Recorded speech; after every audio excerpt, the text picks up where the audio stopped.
Environmental groups welcomed the recent issuance of a writ of Kalikasan over the construction of the Davao-Samal Connector Bridge project.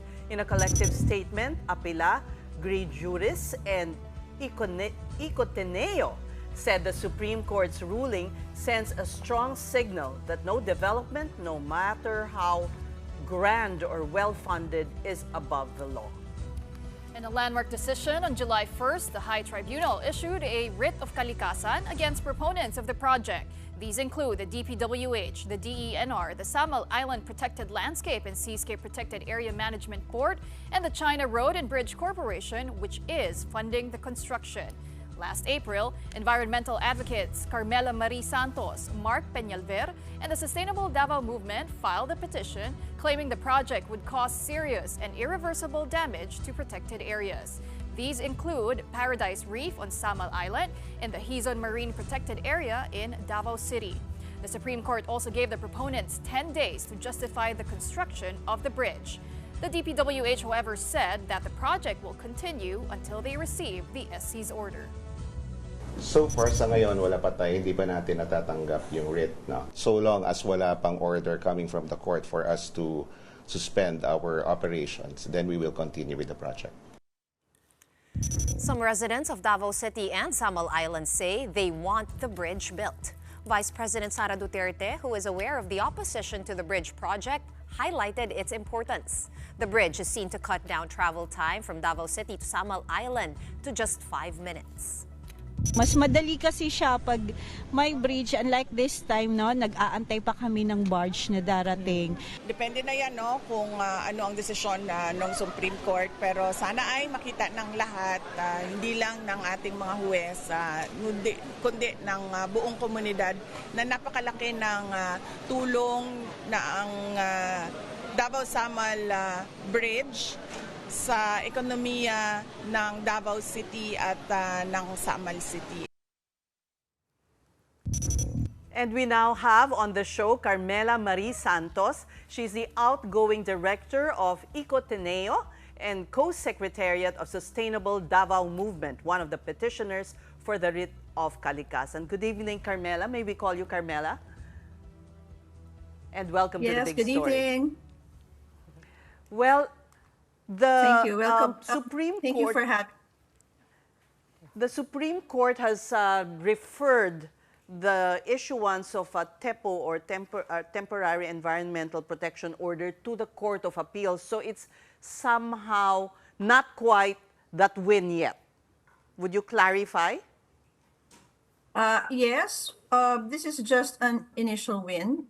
It just means that we are still waiting and hoping for that TEPO to be released by the court in Cagayan de Oro. What happens in the interim though, Carmela? I understand parang, and correct me if I'm wrong, parang both sides will have their chance to present, the pros and the cons of this bridge, so to speak. In the interim, we are hoping that DPWH has said that when they receive their copy, then they will suspend activities. And then the prayer for a TEPO, which was referred to the Court of Appeals in Cagayan de Oro, once granted, it would temporarily stop the construction until the court can evaluate the case more fully. So we need this TEPO so that the court will be given the time and all parties will be given the time to present their sides. Well, Carmela, you did cite the death of coral reefs in areas like Paradise Reef and Hizon Marine Protected Area. Can you describe the current state? Is the damage really irreversible already at this point? The reason why that term about being irreversible and irreparable came from the study by Dr. Filipina Soto. But if you're asking me about how the corals are, we have been monitoring since October 2022 until this year. You can really see the changes. We're talking of table corals that are decades considered centennial table corals. So we do not see how you can recover. Well, corals are called rainforests of the sea. So we do not see how those ecosystems can be recovered, even if DNR would say, okay, we will rehabilitate. But can you rehabilitate a rainforest by planting trees? We're talking about the actual marine ecosystem. So what have we noticed? We have noticed already algae covering those corals, which were very vibrant and alive in the late quarter of 2022. We have noticed the absence of fish in the area. It's a nursery. Now before there used to be like it used to look like a highway of fish in that area. So there's none of that. Everywhere you turn looks like, sorry if I'm being a little emotional, I can still recall my last dive. Everywhere you turn looks like the pictures that you see at West Philippine Sea. When they show pictures of how the corals in that area look like, it looks like that. Like dead. Dead. Not just like really dead. As dead as stones or construction so debris. sad. Their color white na lang, no? So Parang ganun. Mm-hmm. sad. Gray. It's gray. Gray, yeah. Carmela, It's can gray. you paint us a picture, no? Because we haven't been underwater in that area. Gaano kalaki ba at gaano karaming corals yung affected? I understand these are two separate marine protected areas on either side. One on the Davao side, one on the Samal side. Gano'ng I've kalaki? snorkeled. Okay. Is this near the garden? Carmela, malapit ba to garden. sa coral garden? No, The where coral garden is a part of it. The coral garden is a part of the 7,500 square meter paradise reef.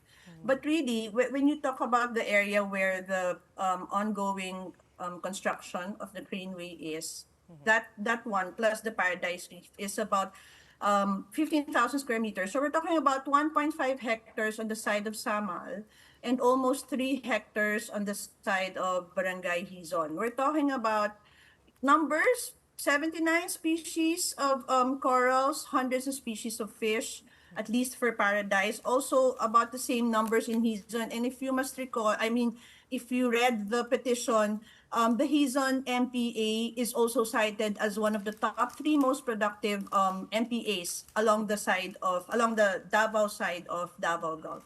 So it's a lot. And if we're talking about numbers, 67,000 plus fisher folks rely on the Davao Gulf. And it's very important that where the spawning grounds and nursery are not disturbed. Kasi ito yung pinanggagalingan ng mga yung isdang hinuhuli, yung kinakain nila dito nanggagaling sa mga reef areas na to.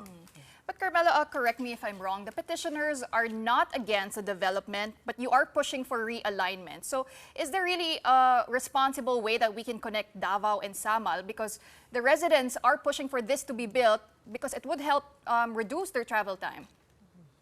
Thank you. We've always said from the beginning that we are not against a bridge. We are just asking why there, and we are questioning the way they're doing it. There was a study by Japan in 2016. In fact, it was in the Samal webpage, the 2016 Japan identified area in the central corridor. The alignment right now is at the southern corridor.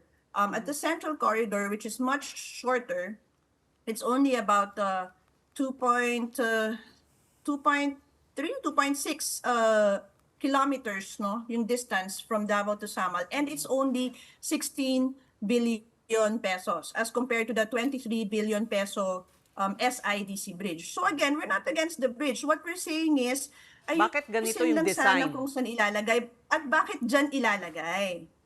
Bakit nga? Dyan? Why there? Why was the ECC granted by the DNR at the time? It was December 17, 2020.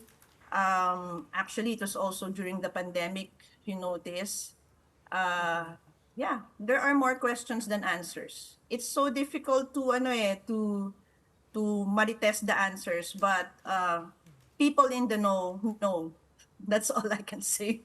Okay, ayaw naming na masali ka pa sa libel or but we will Yes. But dig up the story, pandemic, and then I believe at that time, to put the situation in context, there was a rush to get China ODA. This is a China ODA. It's not a grant. We're still paying for it. So there was a mad rush, di ba? Parang ilang bridges yun na dapat itayo during Duterte's administration, President Duterte's Yes. administration. So this was Yes. one of those. Yes. Yes. Okay, is it too late? Is it too late Too late to?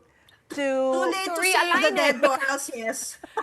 Too late to realign because ang sabi nga nung regional director ng DPWH dyan sa Davao is almost 40% complete, 38.08% if I'm not mistaken. Actually, mukha nang ang bridge yung... Hindi, yun yung staging Oh, area. yung staging area, Yung mukhang staging mukhang area. tulay na eh. Pwede nang tawiran. Oo, nagiging emotional din tayo kasi parang Ano. we are so bothered. So is it too late? I repeat my question. Okay, To I mitigate want to or answer. to redesign? It's not too late if you only just go to the original plan, which is better studied.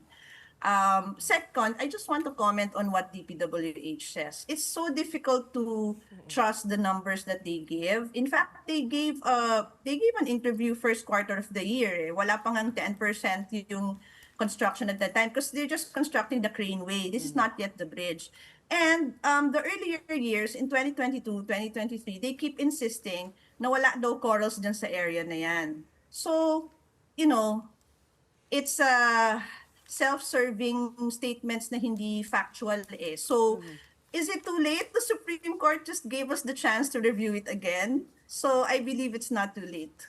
Well, congratulations. We actually took the wind out of your sails by starting with, well, it's just a slight win. But oo nga eh. Sorry, we didn't give you the opportunity to at least show your appreciation. So maybe in closing, what is the meaning of this landmark decision of the Supreme Court to those who are fighting for the environment like you? It means a lot to us because, and this is where I will, try to manage my emotions. Because it means lending voices to corals, marine life, and the local communities and the fisher folks who are part of this, but they're afraid to be named. They are the ones who are directly affected. It means a lot that the law is still on our side. It means a lot that, we're entering COP30 already in climate discussions that never seem to, become climate action. It means a lot that finally people are listening. Finally, it's been a long journey. It's a really long journey. If you read the petition, we have tried to talk to all levels really. Barangay, city, except of course the City Council of Samal because they're promoting it. We've talked to the Senate, we've talked to everybody we could talk to. So finally the Supreme Court gives us this breather and tells us that basically it gives us a chance to share the side of the story of Davao Gulf. And it's not just Davao Gulf. When we start talking about this case, as you said, a lot of things you will find out and discover for yourselves. It's really more than just the corals and the marine life in Davao Gulf. You will, actually right now, many things are coming out. A lot of people have been looking up the CRBC, the Chinese company contracted for this project, and they have been finding out that they do have a poor track record of environmental care and respect. So we hope that this will be a standard that when we do infrastructure, we also do our, what's the term? We will do our Due diligence. Due diligence. Let's do some backup. Konting scroll. Well, we thank you so And much. look up sa Google. Itong companies ba to na kinukuha natin? Anong track record nila? Oh. May bahid siguro ng corruption din. Have you unearthed that? We cannot imagine that it isn't there. We thank you for your time and we wish you the best of luck you are still going to be with Ateneo even as you leave Ecoteneo. Ecoteneo, which is, sorry, a bit of a tongue twister. No, I am still part of Ecoteneo. My term just ended as Ecoteneo director, but I am still part of Ecoteneo and serving Sustainable Davao Movement. Maraming salamat. That was Carmela Marie Santos of Ecoteneo and Sustainable Davao Movement.